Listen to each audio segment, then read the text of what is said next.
I know I've been going for a minute. I hope y'all forgive me, but I wanted to get back to doing these videos, but certain things just been happening in life that I couldn't get back to it right at that point. So now I'm back, and I wanted to make sure before I get back to doing these videos that everyone knows the reasoning behind me doing these videos. And for the reasoning is found in chapter 3 of Ephesians.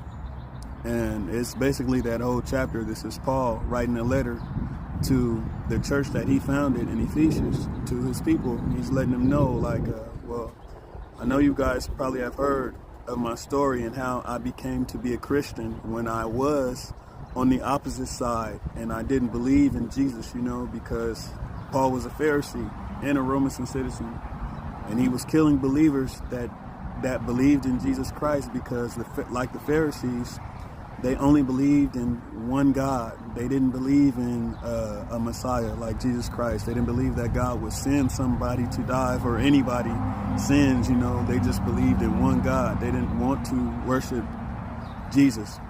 And they were so adamant about that they were willing to kill people, as we can see, which they ended up killing Jesus. But Jesus rose again, right? So, but Paul is saying to them, well, just like Jesus, he also was persecuted, but he doesn't want the Ephesians to faint or be weary because of his tribulations, because he's writing to them while he's locked up in prison, and he's letting them know, like, look, I don't want y'all to be, or to faint, or to stop believing just because I'm locked up, because, you know, Jesus is real and he saved me, so, and that's why y'all are following me. So I want y'all to be filled with knowledge and know the interworkings and the wisdom of God, because all things were created by Jesus, through Jesus, for Jesus. And this is something that the whole world had never known.